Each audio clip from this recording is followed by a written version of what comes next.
You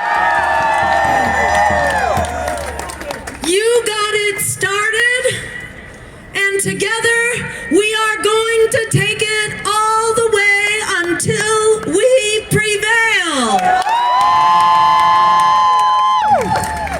We are a movement for people, for planet, and for peace over profit.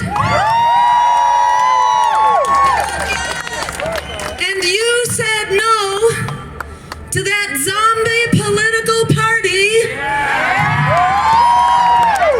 whose days are numbered, but our days have only begun. I want to give a special thanks right now to the Chestnut Brothers for lifting us up 2 feet off the ground where this energy is. I want to give a big thank you, a rousing shout for Bruce Carter and Black Man for Bernie.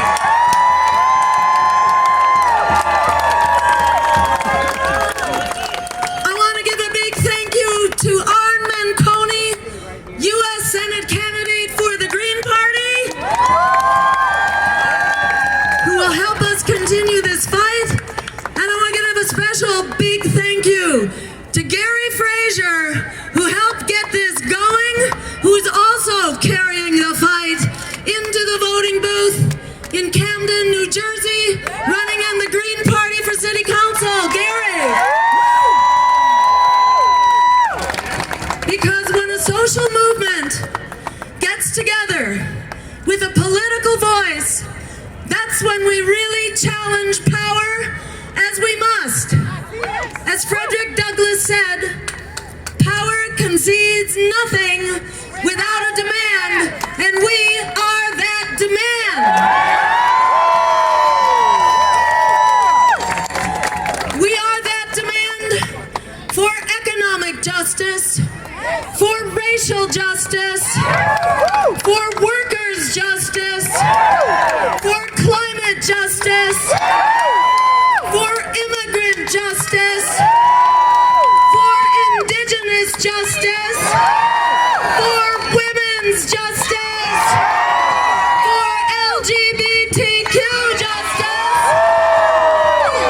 As Martin Luther King said, injustice anywhere is a threat to justice everywhere. So we will be a unified movement, an unstoppable movement, because we are for all the forms of justice. We need every form, and when we get together, we say to their little plan, they would like us to be divided and conquered. They would like us to be a movement to stop fracking over there, and a movement to stop police violence over there, and a movement to stop deportations over there. We need to be all of those movements all together. That's how we are unstoppable. And when they try to pack us up back into the abuses of the past in the form of a political campaign with a candidate who has been the advocate for the big banks, for the prison industrial complex, for the war profiteers, for the fossil fuel giants. You know who I am talking about? Hillary! We say no to that lesser evil because the lesser evil has actually paved the way to the greater evil. That's because people stop coming out to vote for politicians who are throwing them under the bus. Even if someone else could do it even worse, people don't come out to support lesser evil politicians. That's how Congress flipped from being a blue Congress to being a red Congress in election after election. It was not a set of Republican victories. It was a set of Democratic defeats. Because the base workers would not come out. Immigrants would not come out. Labor, women, justice would not come out to vote for a party and candidates who are throwing us under the bus. In fact, when people say, oh, but you're going to give us Donald Trump, in fact, what gave us Donald Trump? And it's not just Donald Trump. It's the whole lot of those Republican candidates for president, and it's not just in this country. We have a right-wing extremist movement which is rising up all over North America and Europe and beyond because of the policies exemplified, moved forward by the Clintons, by the multinational corporations, by the banks. We must stand up to them all.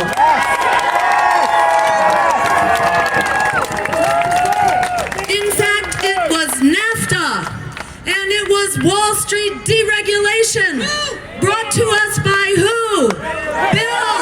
And who was cheerleading all the way? Hillary. Putting another Clinton in the White House is the worst thing we could do for Donald Trump and that movement. We will stand up to them. We are the ones we've been waiting for. We are the solution to the Donald Trumps of the world. I want to shout out in the biggest way possible to the movement to ensure that all Black lives matter.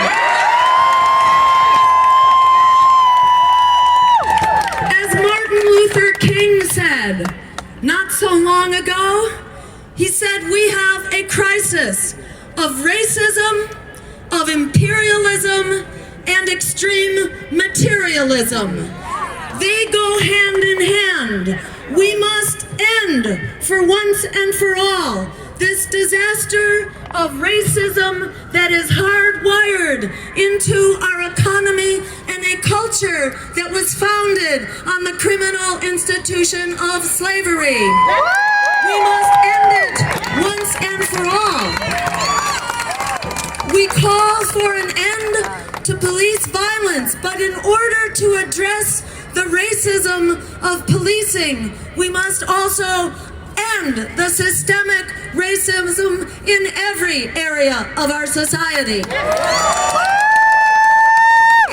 We call for a Truth and Reconciliation Commission to put this crisis of the legacy of slavery behind us for once and for all. We must share the outrageous stories which have continued from slavery to lynchings to Jim Crow to segregation to redlining to the war on drugs to the police violence to incarceration state. This is a continuous line.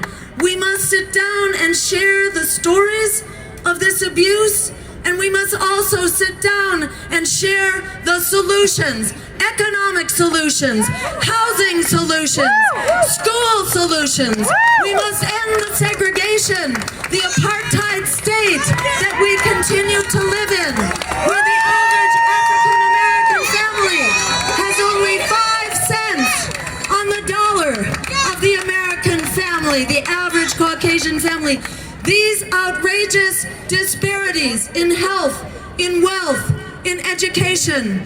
This is another form of racist violence. It has real life and death consequences.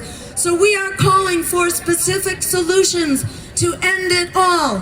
End this emergency of racism that we see in police violence, but we must end it throughout society. And as part of that Truth and Reconciliation Commission, we call for reparations for the debt we owe to the African American people and the Native American people for our debt to all of them. And we lift up their human rights as essential human rights, along with the human rights of our immigrants, because those who were not brought here as slaves, those who were not brought here